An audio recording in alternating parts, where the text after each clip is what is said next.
जयपुर के घाट की गुड़ी में किया गया। इस दौरान सीएम गहलोत के साथ साथ विधानसभा अध्यक्ष डॉक्टर सीपी जोशी, मंत्री शांति धारीवाल, महेश जोशी, लालचंद कटारिया कार्यक्रम स्थल पर मौजूद रहे।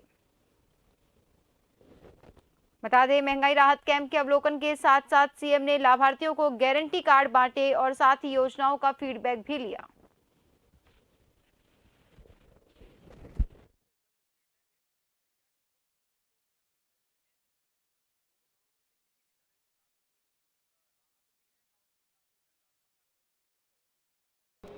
पंडित जी वकालत करते थे यहाँ पर, तो मैं कोर्ट में गया उनसे बात करने के लिए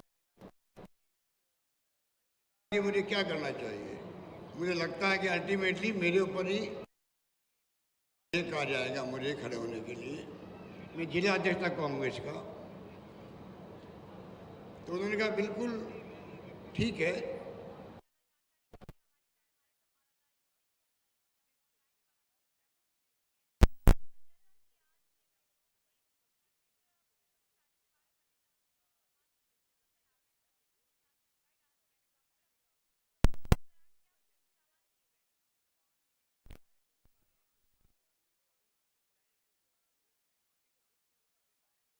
हुआ पार्लियामेंट मेंबर के लिए पहली बार लोकसभा 80 में,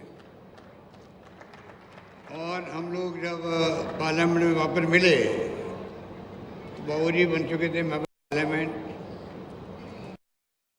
अध्यक्ष बने। तो ये शायद आप में से शायद किसी को मालूम नहीं होगा, अधिकांश लोगों को भूल गए होंगे, क्योंकि बहुत शॉर्ट समय के लिए मैं बना था। जब वो अध्यक्ष बने तो उन्होंने मुझे प्रदेश कांग्रेस का महामंत्री बनाया था, शायद आप मेरे किसी को याद नहीं होगा। थोड़े समय बाद ही मैं इंदिरा गांधी जी के साथ में डिप्टी मिनिस्टर बन गया, इसलिए मैं फिर प्रदेश कांग्रेस में ज़्यादा काम नहीं कर पाया। कहने का मतलब है कि मेरी शुरुआत भी इस प्रकार से हुई, और संबंध मेरे बाबूजी के अंतिम समय तक रहे। धारीवाल का विचार नहीं मिलते थे, मैं ये सहमत नहीं हूँ। विचार मिलते थे पर अप्रोच अलग अलग होती थी, अप्रोच अलग अलग होती थी। सीपी जोशी जानते होंगे, अप्रोच अलग थी कि उनकी काम करने की अप्रोच अलग, मेरी काम करने की अप्रोच अलग थी। अगर विचार नहीं मिलते तो फिर मैं बार बार उन्हें सलाह लेने जाता ही क्यों, चाहे मुख्यमंत्री के रूप में हो, चाहे केंद्रीय मंत्री के रूप में हो। राजनीतिक सलाह लेनी होती तो मैं उनके पास ही जाता, और वही कारण है कि आज उनकी फैमिली के साथ में जो समाज बैठे हैं, पूरा कुनबा इनका जो है, तो वो जानते हैं कि उस वक्त मैं जब जाता था तो बाबूजी किस प्रकार का मेरे प्रति स्नेह रखते थे। मैं चाहे वो बीमार होते तो जाता, अस्पताल में जाता, घर पे जाता। दिल्ली में गया मैं जब वो बीमार थे, तो मेरी उनसे अंतरंग बातें होती थी, वो बेसुरे सुनते थे। और इसीलिए पूरे परिवार का कुनबा जब बीमार थे तब से हर शादी ब्याह के अंदर भी, और वो नहीं रहे उसके बावजूद भी पूरा कुनबा हर रूप में मुझे, चाहे वो डॉक्टर मनमोहन जी आए हों तब दूसरा हम लोग गए थे प्रोग्राम के लिए, चाहे आज मुझे बुलाने की बात हो, जो पूरा परिवार जिस रूप में मुझसे मिल रहा था, तो मुझे इस बात का एहसास है कि अगर मेरे संबंध उनसे वैसे नहीं होते तो शायद परिवार के साथ रिश्ते ऐसे नहीं रहते उनके देहांत के बाद में। यही कारण रहा कि मैं लगातार देखता रहा, और वो व्यक्तित्व अलग किस्म का ही था। जब बीमार थे उनको मालूम था कि मैं अब जाने वाला हूँ, तब भी वो जिस रूप में बात करते थे हम लोगों से, चेहरे पे मुस्कुराहट, खुद ही कह रहे हैं ज़्यादा चिंता मत करो, मुझे पता है भी मुझे अब जाने का समय आ गया है। ऐसे बहुत कम लोग होते हैं जो जानते हैं कि मैं दुनिया से जा रहा हूँ, तो लोग जनरली भावुक हो जाते हैं, भावुक हो जाते हैं। वो बिल्कुल मुस्कुरा कर कहते हैं कि भाई वो ज़्यादा टेंशन मत लो, भाई सबको जाना है, मुझे मालूम है कि मैं भी जाने वाला ही हूँ। इस प्रकार के कई अंतरंग क्षण हमारी ज़िंदगी में रहे हैं, और मैं समझता हूँ कि राजनीतिक कौशल के रूप में कुछ जिम्मेदारियों को दी हो। मैंने उनको जब रिक्वेस्ट की, राजस्थान स्वर्ण जयंती समिति, समारोह समिति बनाई, उनको अध्यक्ष बनाया, मंत्री का दर्जा दिया, उन्होंने स्वीकार किया। मैं ऑफर करने के बजाय जो उन्होंने स्वीकार किया उसका मुझे गर्व है। और हमारे छावड़ा साहब बैठे हुए हैं, 92 ईयर के ओल्ड है ये सब उनके साथ जुड़े,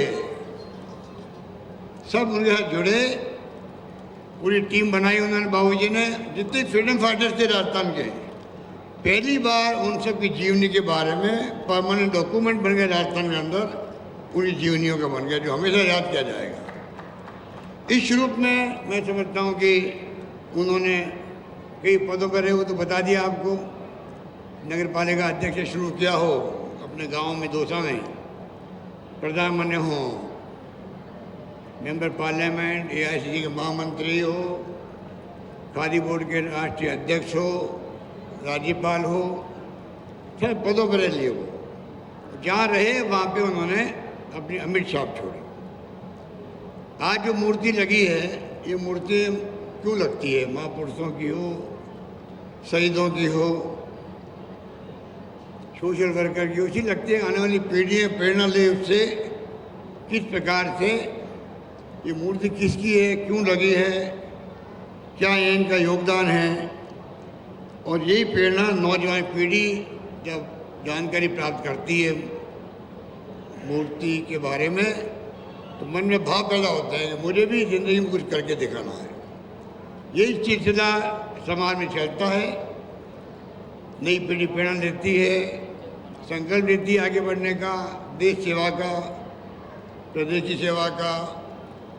और जो व्यक्तित्व होता है उनके बारे में जानकारी प्राप्त करके कुछ सीखने का। तो मुझे बहुत खुशी है कि आज डॉक्टर शर्मा जी ने, इनके परिवार के लोगों ने ये प्रोग्राम रखा, शानदार मूर्ति बनी।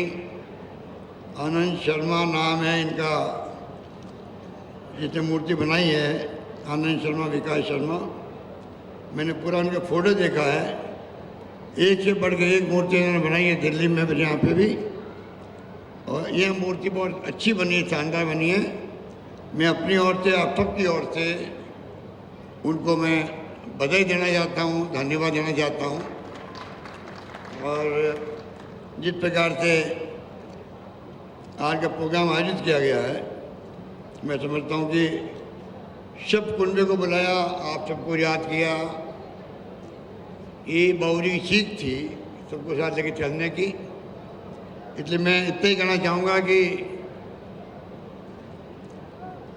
उस व्यक्तित्व से और उस पीढ़ी से जो गांधी जी के असूलों पर चलने वाली थी, वही प्रेरणा दे सकते हैं। और मैं समझता हूँ कि मुझे बहुत कुछ सीखने को मिला। मैं कह सकता हूँ आपको, मुझे बहुत कुछ सीखने को मिला। और मैं हमेशा धारीवाल जी ने जो किस्सा सुनाया, ये बात जरूर है कि मैंने कोशिश करी लाइफ के अंदर, ज़िंदगी में सबको साथ लेके चले। ये मेरे खिलाफ थे धारीवाल जी, ये मेरे खिलाफ थे, पर बिना इनके कहे हुए, इन्होंने खुद ने किस्सा सुनाया, बिल्कुल ठीक कहा इन्होंने। ये राजनीति में लोकतंत्र है, लोकतंत्र में सबको साथ लेके चलता वही कामयाब होता है। कामयाब वही होता है जो सबको साथ लेके चलता है, और जो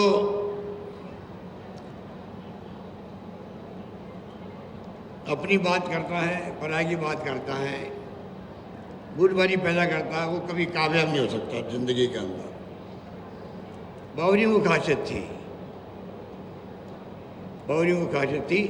तो मैंने खुद ने इनको ऑफर किया मंत्री पद। ये तो इनका एक एग्जाम्पल है। मेरा पहला मंत्रिमंडल बना 98 के अंदर, उस वक्त मैंने चुन चुन करके सबको लिया, चाहे किसी का आदमी हो, वो कांग्रेस का आदमी है, हाईकमान का आदमी है, सोनिया गांधी का आदमी है, ये भावना मैंने रखी।